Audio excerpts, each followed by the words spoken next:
The night air in Manhattan was heavy with summer heat, the kind that clung to skin and made every breath feel thick. Inside the towering glass hotel that glittered against the skyline, Emily Carter moved quietly through the service hallway, with a tray of towels pressed against her chest. She had worked the late shift for only 3 weeks, but already she knew how to slip through the shadows like a ghost, careful not to attract attention from the guests in designer gowns or the co-workers who loved to mock her timid nature. Emily was 22, a shy girl from New Jersey who had never quite fit anywhere. Since her mother's passing 2 months earlier, she had been drowning in bills. Rent was overdue, her college tuition was on hold, and the only inheritance left to her was a tarnished pocket watch. The watch no longer kept time, but it carried the scent of her mother's perfume and the quiet weight of memory.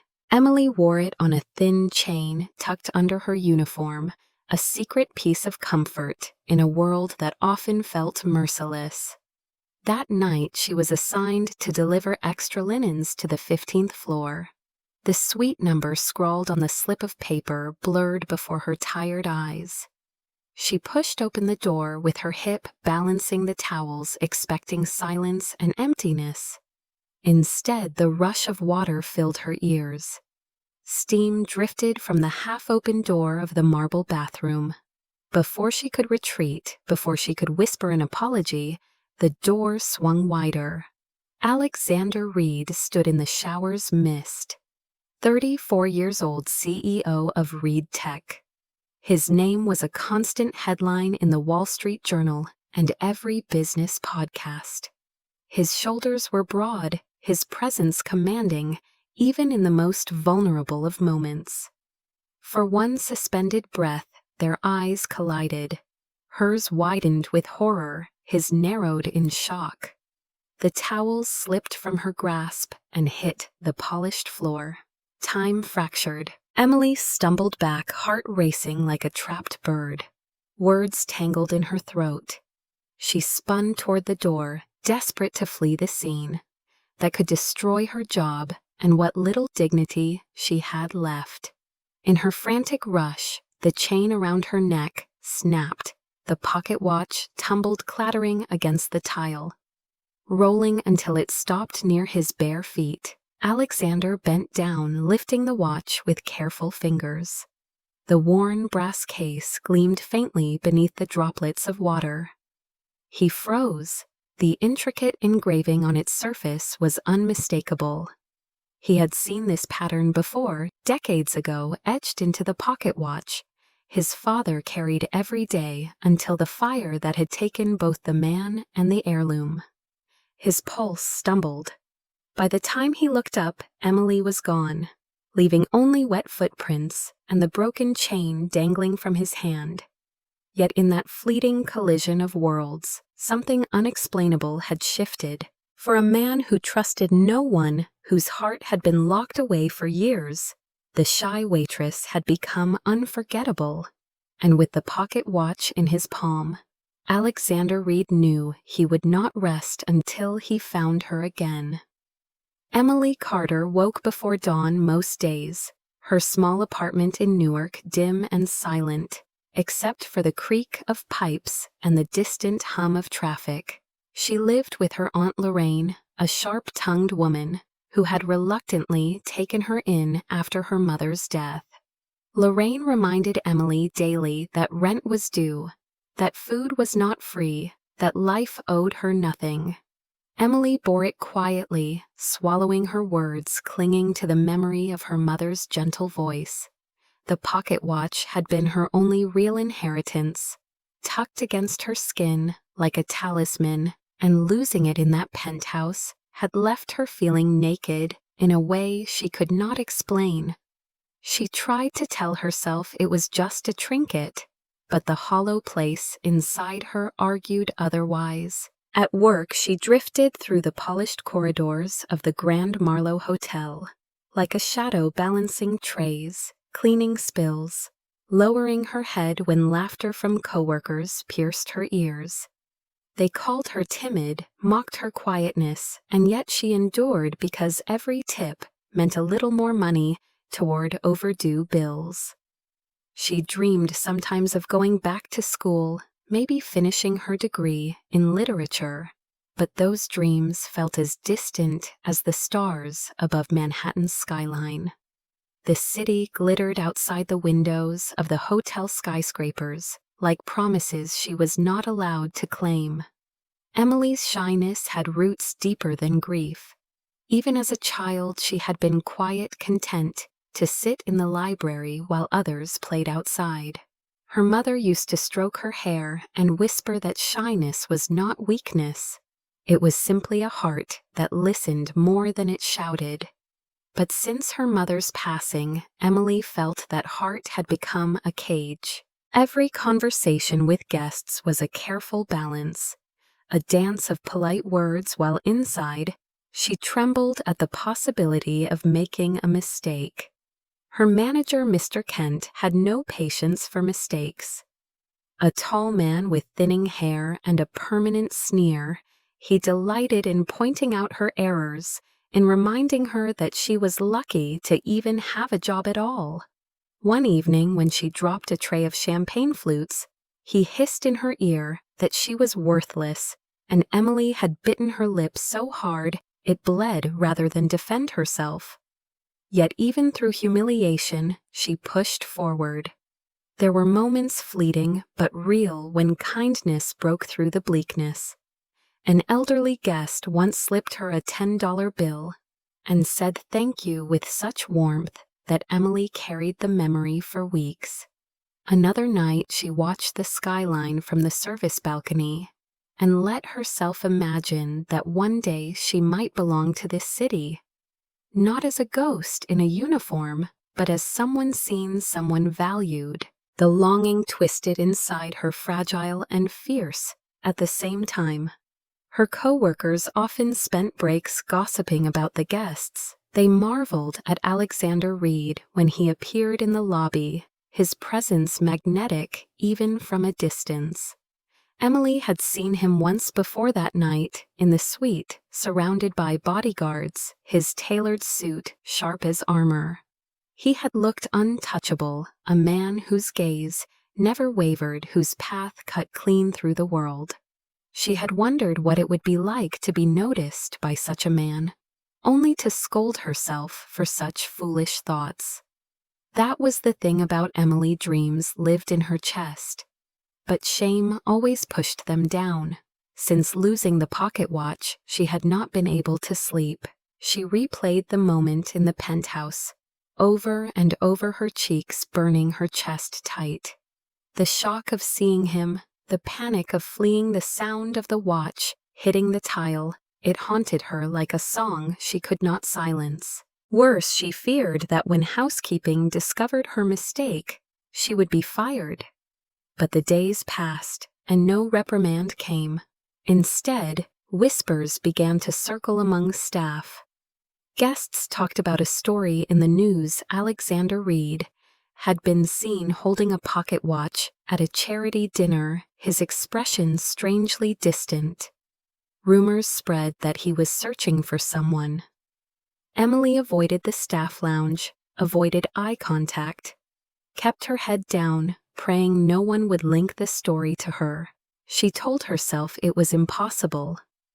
Why would a billionaire CEO care about a clumsy waitress? And yet late at night, when she lay awake on the narrow mattress, she could not deny the truth. He had looked at her. In that fleeting instant, she had felt it. Not anger, not disdain, but recognition, as though something inside him had shifted. It terrified her because it stirred something inside her, too. Emily's world was small and fragile, but her heart was restless. She longed for belonging, for someone to see her not as a burden, not as a servant, but as a person worthy of love.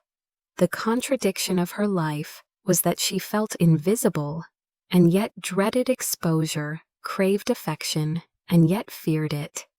That tension beat like a second pulse beneath her skin, driving her forward even when she believed she had no strength left. The Grand Marlowe's glittering lobby, with its chandeliers and polished marble, was a place she passed through daily but never felt a part of. Still, each evening when she adjusted her uniform and tied her hair back, she whispered a silent promise to her mother's memory. "I will keep going. I will find a way." The shy waitress carried her pain like a secret, but the city was about to change her story in ways she could not imagine. And though she did not yet know it, the man she had accidentally seen in the steam-filled room would become both her greatest fear and her greatest hope. Alexander Reed's days began before sunrise, his penthouse windows opening to a skyline bathed in gray light. He rose without an alarm, his body conditioned by years of relentless discipline.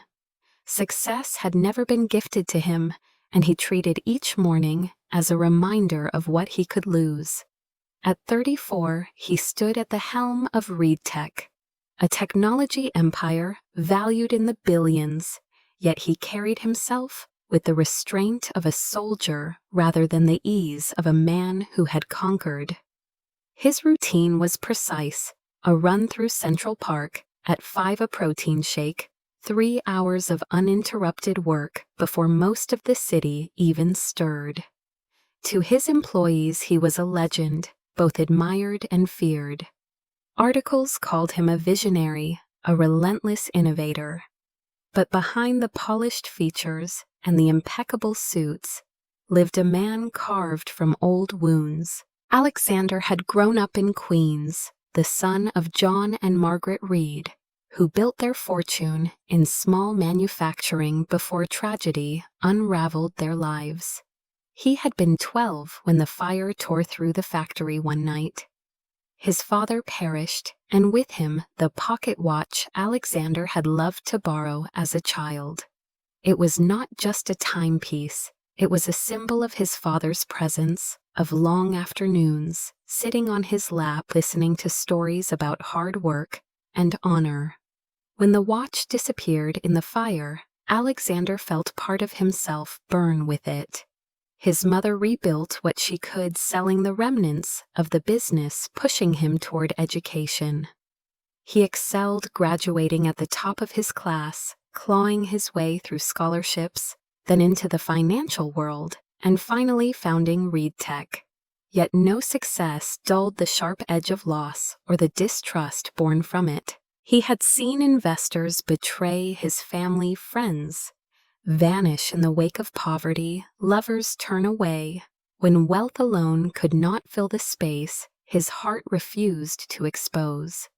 His marriage to socialite Claire Davenport had ended in scandal 2 years earlier. She had taken her jewels and her headlines, leaving behind a trail of gossip that painted him as cold and unfeeling. Alexander did not correct them. He let the world believe he was untouchable. It was safer that way. He spoke rarely in board meetings unless necessary. His words clipped his gaze steady. Employees whispered that he could read a balance sheet and see into the future. They feared his silence more than his anger. Deals bent to his will, competitors retreated, and Reed Tech's logo shone from Times Square billboards, as if it owned the city itself. But at night, when the skyline glittered like broken glass, Alexander often stood alone on his balcony, wondering if solitude was the price of power. His heart, once bruised and then barricaded, had grown accustomed to emptiness, until the night in the hotel suite. When Emily burst through that door, when her wide eyes collided with his, he had felt something crack, swift and disorienting. He should have been furious, should have summoned security, but the panic in her face and the innocence in her voice had struck a chord long buried. Then came the pocket watch, rolling across tile and stopping at his feet like fate itself. Holding it in his hand had been like touching the past, like hearing his father's laugh echo from decades before.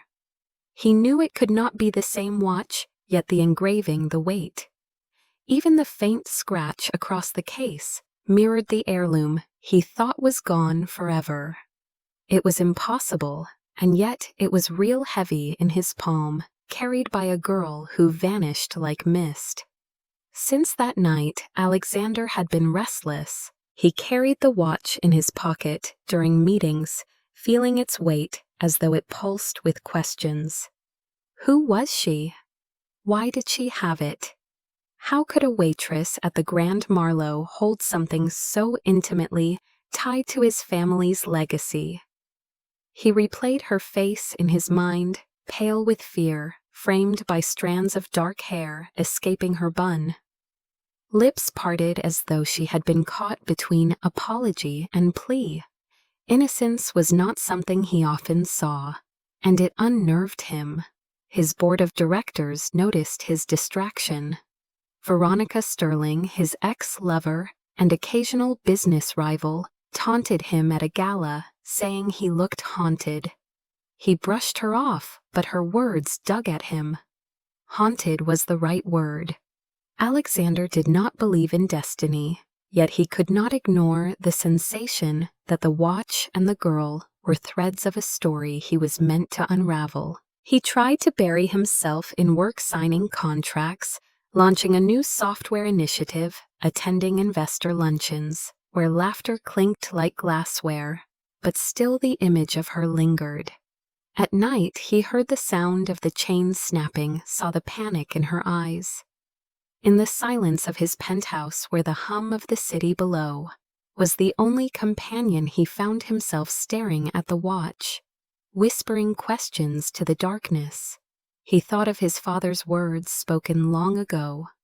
Sometimes what we lose comes back to us in ways we cannot imagine. He had not believed it then. He wanted to believe it now. To the world, Alexander Reed was still the cold CEO, the man of numbers and steel. But inside, something had shifted. A stranger had walked into his guarded world, left behind a relic of his past, and stolen his peace. He told himself he only wanted answers, that finding her was about the watch, about history, about closure. Yet in the depths of his chest, where he refused to look too closely, lived another truth. He wanted to see her again, to hear her voice, to feel the inexplicable spark that had jolted his heart awake for the first time in years. And Alexander Reed, who once believed himself immune to longing, knew he would not rest until he uncovered the mystery of the shy girl who had changed everything. The 15th floor of the Grand Marlowe Hotel carried a hush that felt different from the other levels, the air perfumed with money and power. Emily Carter balanced a stack of fresh linens in her arms, her sneakers silent against the carpeted hallway. She repeated the room number in her head like a prayer, though her nerves still hummed from the memory of her manager's sharp words earlier that evening. A simple mistake, and he had threatened to cut her hours. She could not afford fewer hours, not when the rent deadline loomed, and her aunt was already muttering about finding another tenant. The slip of paper in her apron pocket blurred under the dim light. She squinted, unsure if the number was 1507 or 1509. Her breath quickened as she stopped before the door of 1507. The hallway was silent. Convinced she had chosen right, she shifted the linens and nudged the door open with her shoulder. What awaited her was not the empty suite she expected, but a wave of heat and the unmistakable rush of water. She froze. Steam curled from the bathroom door left ajar, and before she could whisper an apology and retreat, the door creaked wider. Her heart slammed against her ribs as her gaze collided with the impossible sight before her. Alexander Reed stood in the marble bathroom, the mist wrapping around his tall frame like a veil. He turned sharply at the intrusion, dark hair damp against his forehead. Eyes narrowing with sharp precision. Time splintered. Emily's cheeks burned, her pulse wild, the linen slipping from her arms to the polished floor. With a muted thud, the sound echoed in her skull like a gunshot. She gasped, stumbled backward, words tangling in her throat. "I am sorry, I should not be here. I did not mean to." None of it came out. Only a strangled noise that made her feel more foolish. Alexander's voice cut through the steam, low and commanding, demanding who she was, but she barely heard it. Panic flooded her limbs, and all she could think of was escape.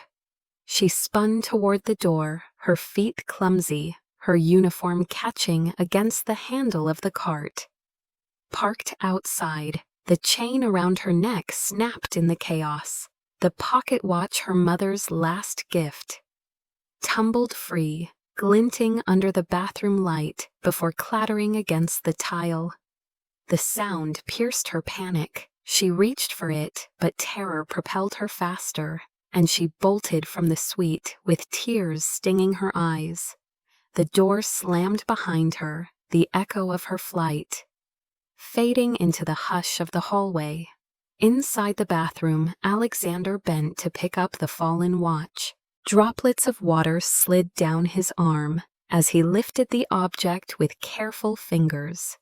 The brass case was worn, tarnished by years, but the engraving etched across its surface froze his breath. He had not seen it in over 20 years, not since the fire that had consumed his father and the factory that built the Reed family name. The initials J.R. still glimmered faintly at the corner, a quiet echo of John Reed, a man Alexander had lost but never stopped grieving. He stared at the watch, disbelieving his pulse, stumbling as if it had forgotten its rhythm. How could this girl, a stranger in a waitress uniform, carry something so intimately tied to his past? He closed his fist around it, the metal cold against his palm, despite the heat of the steam. Questions roared in his mind. He should call security. He should demand answers. Yet when he stepped into the hall, the girl was gone, vanished like smoke, leaving only damp footprints and the broken chain dangling from his hand. Alexander lingered at the doorway, listening to the silence, feeling an ache he could not name. He had faced boardroom battles, corporate scandals, the sharp betrayal of those closest to him. But nothing had unsettled him like this fleeting collision.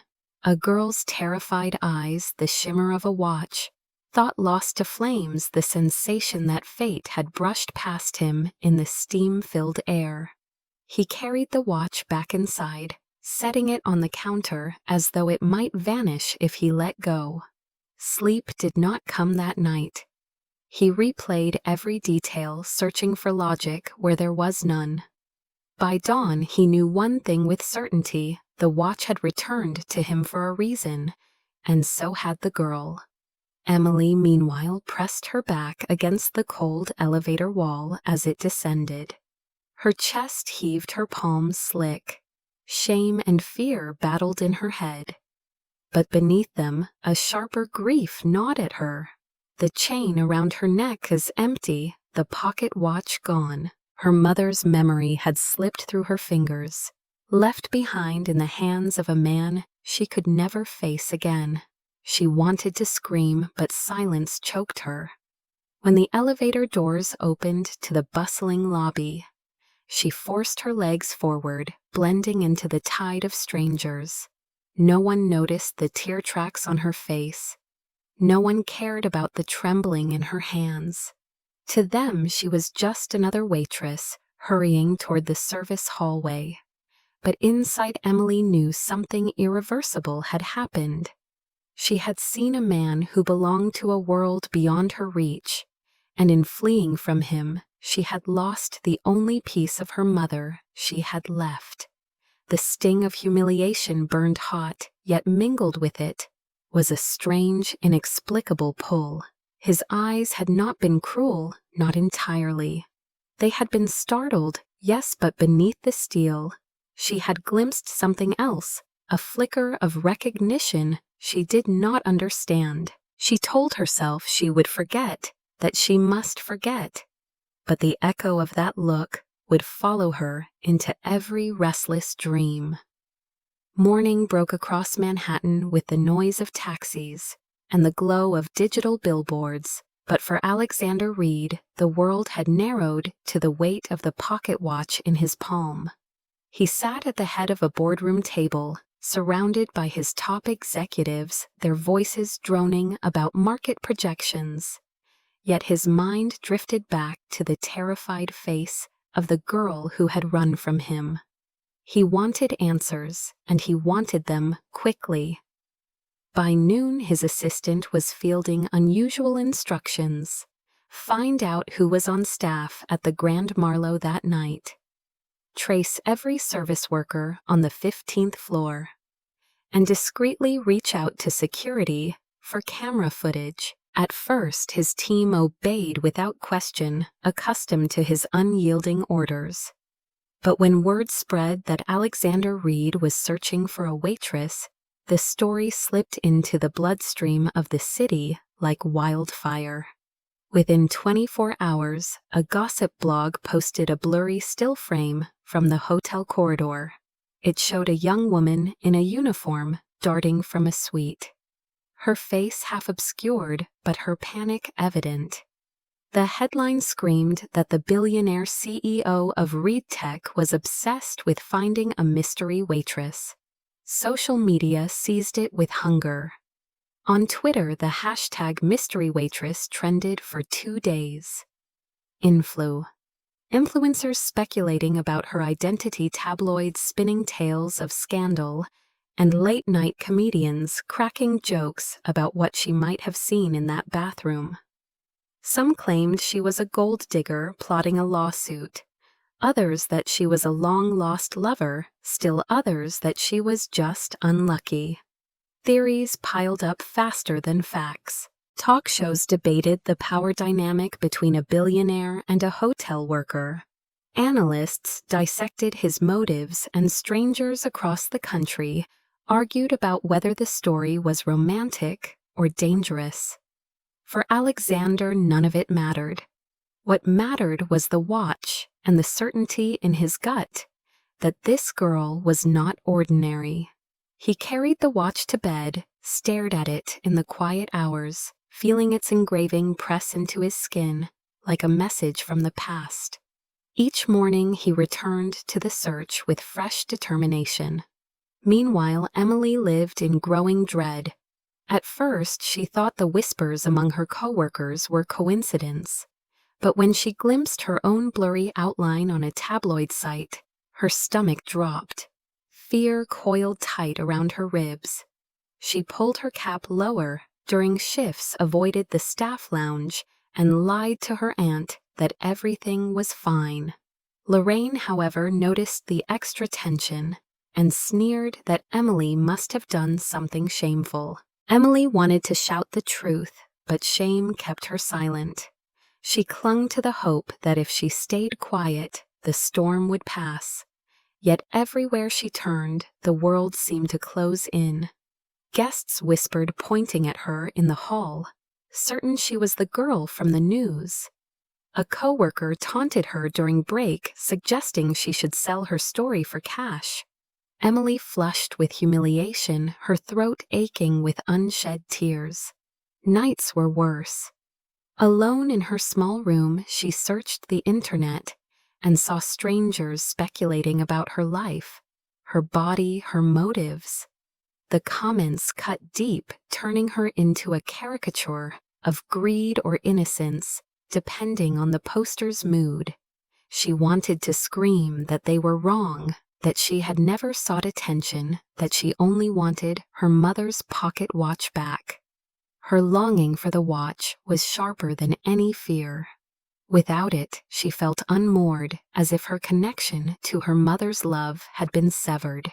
The fact that it now rested in the hands of Alexander Reed, A man she barely knew but could not stop remembering made the ache unbearable. One evening she lingered outside the hotel's service entrance, watching the glittering skyline. She whispered into the night that she wished she could turn back time, undo her mistake, keep her mother's watch safe. But wishes did not pay bills, and reality pressed hard against her chest. The viral frenzy grew. Paparazzi lurked outside the hotel, snapping photos of every female staff member. A daytime television host speculated that the girl had stolen sensitive documents. #Team Waitress began trending as sympathetic voices argued she might be a victim rather than a villain. The chaos only deepened Alexander's resolve. He authorized private investigators combed through employment records and sent discreet messages through hotel management. Yet beneath the professional drive lay a restless, inexplicable pull. He told himself it was about the watch, about closure, about honoring his father. But when he closed his eyes, it was not the engraving he saw, but her wide eyes filled with fear, and something softer, something that had pierced his armor. The emotional undertow surprised him. He had built walls for years, yet this girl had breached them without trying. Emily, unaware of his turmoil, considered quitting. The pressure was unbearable, the risk of exposure constant. But quitting meant losing the only income keeping her afloat. Each shift became a tightrope walk between invisibility and recognition. She avoided the 15th floor, begged her manager for assignments. Elsewhere, endured his sneers in exchange for the chance to stay hidden. Still, she dreamed of Alexander. She hated herself for it, hated that she remembered the way he looked at her, not with cruelty, but with confusion, maybe even wonder. That memory tangled with her longing for the pocket watch, weaving into something dangerously close to yearning. The city buzzed with speculation, and both of them moved through it like figures trapped in a storm, each step pulling them closer to a collision they could not escape. The Grand Marlowe Hotel glimmered under crystal chandeliers, the lobby alive with the bustle of wealthy guests, and staff darting like shadows. Emily Carter carried a tray of champagne flutes, her shoulders tight with dread. She had spent weeks trying to avoid attention, ducking out of sight whenever gossip flared about the mystery waitress. Yet fate seemed determined to push her toward the very storm she feared. That evening, a guest in a tailored suit accused her of theft. His Rolex, worth more than Emily could imagine earning in years, had gone missing. His voice rose sharp and cruel, echoing across the marble floor. People turned to watch. Emily froze, panic rushing through her veins. She insisted she had touched nothing but the guest. Sneered that she looked guilty, that poor girls always wanted more than they deserved. Her manager, Mr. Kent, stepped forward with a smug expression, clearly eager to sacrifice her to appease the furious guest. Emily's throat closed as whispers spread. She imagined being dragged to the police station, her aunt's scornful face, her fragile world collapsing. Then a familiar voice cut through the tension. Alexander Reed stood at the edge of the crowd, his tailored suit commanding his gaze cold as steel. He moved forward with quiet authority, and the crowd parted instinctively. The guest faltered, stammering that his watch was gone, but Alexander lifted his hand. In his palm gleamed the missing Rolex. He explained in clipped tones that the item had been left on a table in the lounge, retrieved by staff, and logged at the front desk. The accusation against Emily was baseless. The silence that followed was thick with embarrassment. The guest flushed red, muttered an apology, and retreated. Mr. Kent fumbled for words, but Alexander's sharp glance silenced him. Emily stood rooted relief crashing over her in waves so strong it left her trembling. She had never expected him to intervene, never imagined he would remember her at all. Yet here he was, shielding her from ruin. Their eyes met. For an instant the world hushed, the marble floor and glittering chandeliers fading, until only his gaze anchored her. There was no anger there, only an unreadable intensity that sent a shiver down her spine. Afterward, Alexander requested to speak with her privately. Emily followed him into a quiet corner of the lobby. Her heart hammering, she expected reprimand questions about the watch, demands she could not answer. Instead, he spoke with a calm she had not anticipated. He told her she did not belong in situations where she was treated as disposable. He offered her a position as his personal assistant. She blinked, certain she had misheard. He clarified, explaining that the role would not involve corporate strategy, but managing his schedule, travel, and day-to-day affairs. It would pay far more than her current wage. Emily shook her head, fear tightening her chest. She was not qualified, she was just a waitress. But Alexander's expression remained firm. He told her he valued honesty and diligence more than experience, that he trusted her after what he had seen. The irony nearly made her laugh. He had seen her at her most humiliated, most desperate, and somehow believed in her. Still, she hesitated, torn between need and fear. Her mother's debts loomed, her aunt's rent demands pressed, and the offer dangled like salvation. Yet she wondered what it would mean to work so close to him, the man whose eyes unsettled her, the man who held her mother's pocket watch in his possession. She whispered that she could not accept.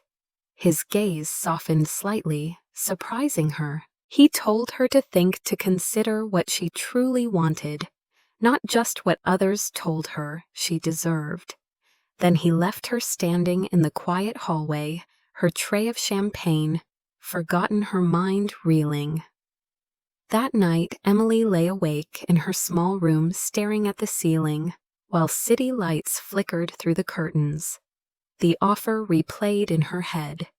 Fear urged her to run, to disappear before the world closed in further.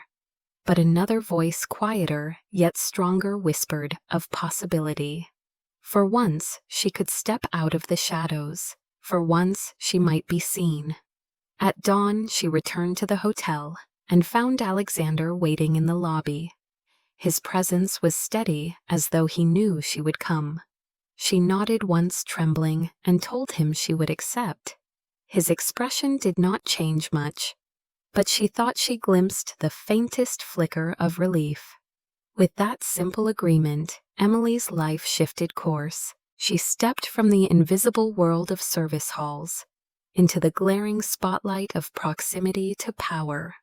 The risk terrified her, yet beneath the fear, a fragile hope began to stir. She did not know what awaited her at Reed Tech, or in the shadow of Alexander's guarded heart. But she knew one truth with unshakable certainty. Everything had changed, and nothing would ever be the same again. Emily Carter's first days at Reed Tech were a blur of glass towers, buzzing phones, and eyes that followed her with curiosity and disdain. She wore borrowed blouses from her aunt's closet, always a little too loose at the shoulders, too short at the wrists. But she kept her head high, even as whispers echoed in the hallways. Employees speculated about the shy girl suddenly walking beside Alexander Reed, the untouchable CEO.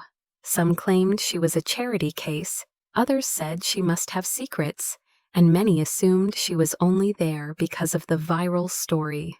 Emily tried to block out the stares, focusing on her tasks. Scheduling meetings, arranging travel, keeping his coffee hot and his calendar tighter than a drum.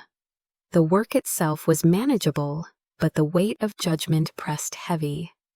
Each morning she rode the elevator with executives in sleek suits, listening to their pointed silences, their subtle sneers, their amused glances that stripped her of dignity. Yet when the doors opened and Alexander's voice called her name, a flicker of courage steadied her. He treated her with a calm professionalism that puzzled her. He was demanding, yes, but never cruel. He noticed when she skipped breakfast and placed a croissant by her desk without comment. He intercepted paparazzi outside the building, guiding her past flashing cameras with a hand at her back. His gestures were small, but they seeped past her defenses. She told herself not to read into them, not to imagine kindness as affection. Yet late at night, she caught herself replaying the sound of his voice, the way his gaze softened when he thought no one watched. The world, however, was not kind. Social media crowned her the real-life Cinderella. Tabloids ran side-by-side photos of her in her uniform and in the tailored blazer Alexander had purchased for her. Comment sections filled with venom and awe.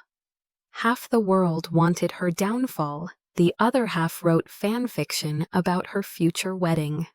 Emily endured it all with clenched fists, but jealousy began to coil around her in the form of Veronica Sterling. Veronica had once been Alexander's companion, a socialite with diamond necklaces and a smile sharp as glass. She moved through charity galas and magazine covers with practiced ease, and though their relationship had ended, she still lingered on the edges of his world. When Veronica appeared in the Reed Tech lobby one afternoon, every head turned. She swept toward Alexander's office in red heels that clicked like a warning. Emily felt the sting of inadequacy as Veronica's perfume filled the corridor. Minutes later, Emily was summoned inside. She found Veronica draped casually in a chair across from Alexander, her gaze sweeping over Emily with icy amusement. "So this is the famous assistant," Veronica murmured, her voice dripping with condescension. Alexander dismissed the comment, but the damage was done. Veronica's smirk lingered in Emily's thoughts long after she left the office. Gossip columns wasted no time reigniting their narrative. Perhaps Alexander and Veronica were reconciling, perhaps the waitress was merely a passing distraction. Emily's heart clenched at the headlines, her rational mind insisting it meant nothing, but her chest aching nonetheless. The tension escalated weeks later at a gala. Emily attended in a borrowed dress, her role to assist Alexander and manage his schedule, but all eyes followed her like hunters tracking prey. Veronica approached her with a flute of champagne, smiling with false sweetness. She warned Emily that girls like her never lasted, that Alexander belonged to her world, not to a waitress playing pretend. Emily bit her tongue, refusing to give Veronica the satisfaction of seeing her crumble, but the words burrowed deep. That night she cried alone, ashamed of her weakness, furious with herself for caring. Alexander noticed her silence the next day. He asked if she was unwell. She almost confessed everything, almost told him about Veronica's poison. But fear silenced her. Instead, she said she was fine. Yet Alexander was not fooled. He had seen too many betrayals to miss the flicker of pain in her eyes. He did not press, but he adjusted her workload, shielded her from unnecessary scrutiny, and once, when she thought no one was looking, he brushed his hand against hers in quiet reassurance. The gesture was fleeting, but it ignited something fierce in her chest. Love was dangerous, she reminded herself, and jealousy already sharpened its claws. Still, the bond between them grew. In the car rides to meetings, they shared fragments of their lives. He spoke rarely of his father, but when he did, she listened with reverence. She told him about her mother, about nights filled with stories and lullabies, about the pocket watch she longed to have back. The air between them thickened with unspoken emotion. The city outside surged with noise, but inside the tinted glass, it felt like a fragile sanctuary. Yet sanctuary could not last. Veronica unleashed her next strike through the media, whispering to journalists that Emily was a gold digger, that she had maneuvered her way into Alexander's inner circle to secure wealth. Headlines screamed accusations, her photo plastered across magazines beside cruel captions. Emily's phone buzzed with messages from strangers, some pleading her to share her truth, others hurling venomous insults. She wanted to disappear, to run back to anonymity, but Alexander refused to let her hide. He stood by her side at a press event, his hand steady on her shoulder, his voice commanding as he dismissed the rumors. For the first time, Emily saw the raw edge of his protectiveness, the steel of a man who would not allow her to be devoured by wolves. It should have reassured her, yet the jealousy Veronica had sown still festered. Emily asked herself nightly why a man like Alexander would choose to defend her, why he would risk his reputation for a waitress with trembling hands. She feared the answer, feared that when the truth came, it would shatter her. And still, despite the fear, her heart betrayed her. It beat faster when he entered the room, softened when he spoke her name. Love and jealousy coiled together in her chest, a storm she could not quiet, pulling her toward an inevitable reckoning. Autumn settled over New York, with crisp winds and golden leaves, yet Emily Carter felt none of its beauty. The chill in the air seemed to echo the unease, tightening around her every day. Her position at Reed Tech had shifted from novelty to controversy, and with every headline, her shoulders grew heavier. She clung to her tasks with determination, but the whispers never ceased. Veronica Sterling orchestrated the chaos with practiced skill. One morning, an email leaked to the press, claiming to contain internal documents from Reed Tech. The anonymous source suggested that a low-level employee had passed sensitive information to a competitor. The timing was too precise, too vicious, and all fingers pointed toward the girl, whose presence had always seemed improbable. Emily's photograph appeared beside the word traitor on business blogs. Paparazzi crowded outside her apartment, shouting accusations.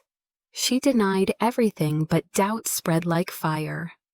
Even within Reed Tech, executives began questioning Alexander's judgment. For a man who thrived on control, the suspicion was poison. He called her into his office, his expression hard. He asked if she had spoken to anyone, if she had touched files she was not supposed to. The questions cut like knives. Emily shook her head, tears rising, but his silence pierced deeper than any words. For the first time she saw uncertainty in his eyes, and it broke her. She left his office with her heart in tatters, unable to breathe.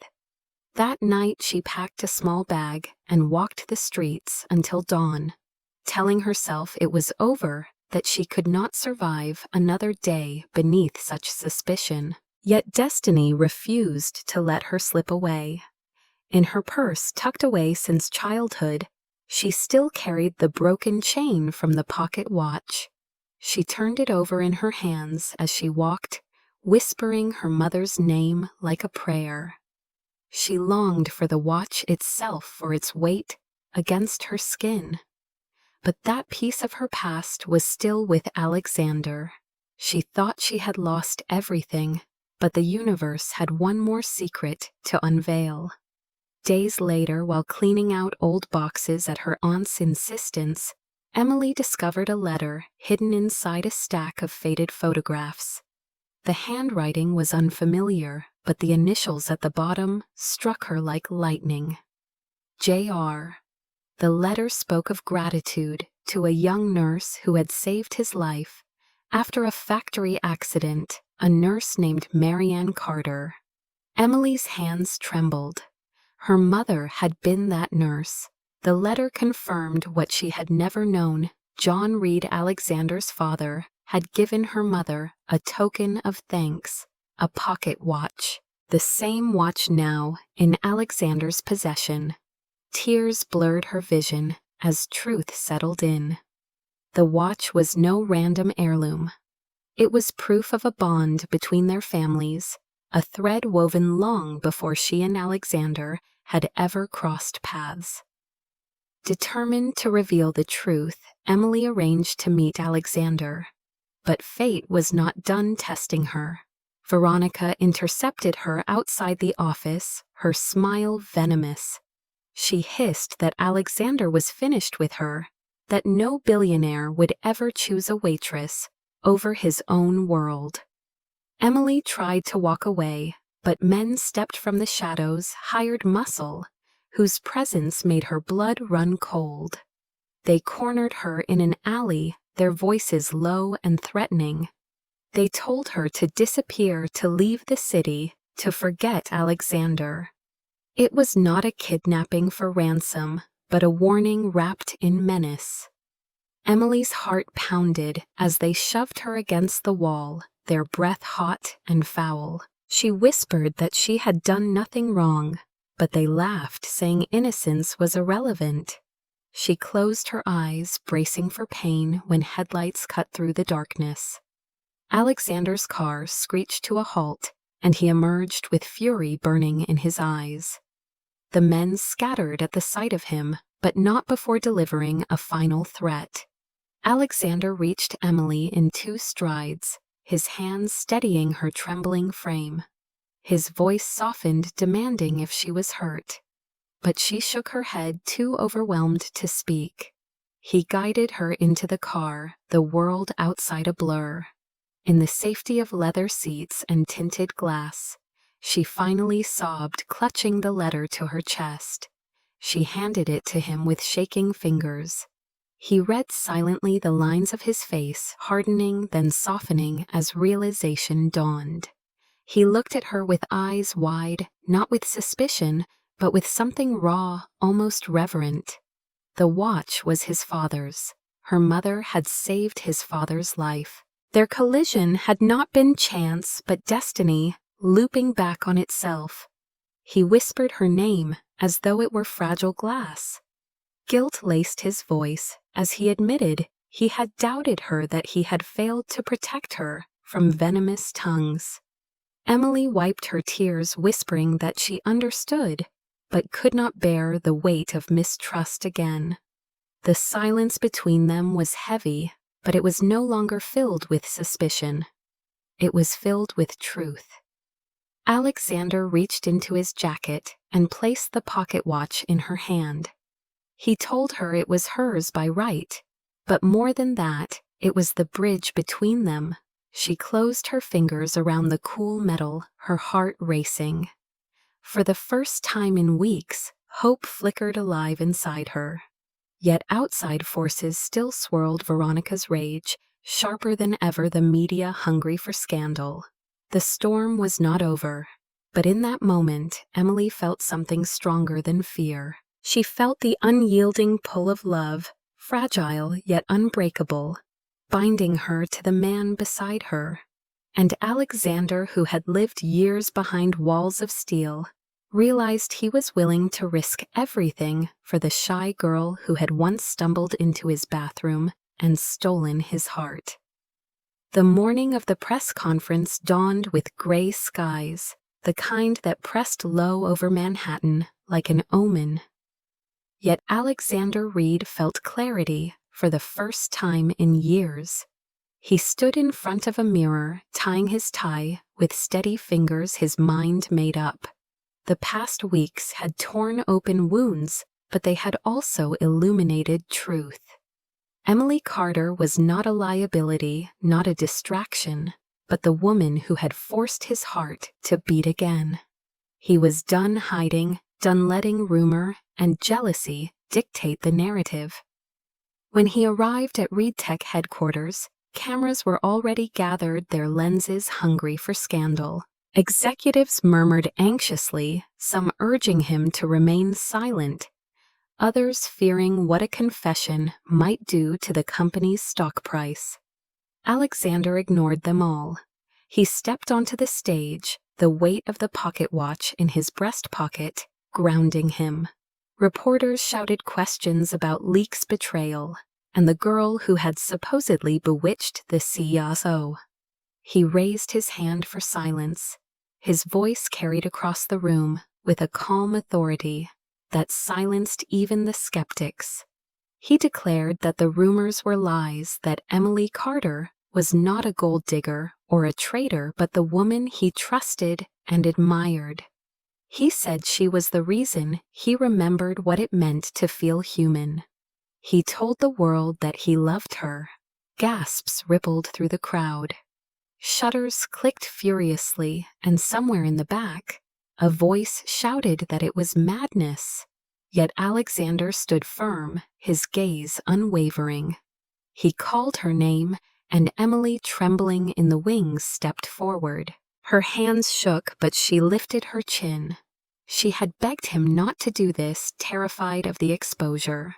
But when she saw the steadiness in his eyes, she found courage she did not know she had. The lights blinded her, the questions blurred, but one truth rang clear: she was no longer invisible. The world saw her, and she stood at his side. Later that evening, away from flashing bulbs, Alexander guided her into the quiet of his penthouse. Margaret Reed, his mother, waited with calm dignity. She had watched the conference on television, and now regarded Emily with a measuring gaze. Emily braced herself for judgment, but instead Margaret spoke softly. She said that money could build walls, but never a marriage, that only the heart could sustain love. She told Emily she saw in her the same resilience she had once seen in John Reed, the man who had given the pocket watch to her mother as thanks for saving his life. Tears filled Emily's eyes as Margaret clasped her hands, whispering that Alexander had chosen wisely. Days later, Alexander hosted a gala at a grand New York ballroom. The city's elite arrived in glittering gowns and sharp tuxedos, gossip swirling like perfume. Veronica Sterling made her appearance, her smile as venomous as ever, but this time Alexander did not flinch. He took Emily's hand in his and led her to the center of the room. The music softened, the lights dimmed, and the crowd hushed. He spoke not with a microphone, but with the rawness of truth. He said he had built an empire, but discovered it meant nothing without someone to share it with. He said he had once believed his heart was dead, but Emily had proven him wrong. Then, in front of every doubter, every whispering critic, he knelt on one knee and asked Emily to marry him. For a moment, the world held its breath. Emily felt the weight of every fear, every humiliation, every longing she had carried. She saw the sincerity in his eyes, the man stripped of armor, offering her not just wealth or power, but his heart. Tears streamed down her face as she whispered yes. Applause erupted, some genuine, some polite, but none of it mattered.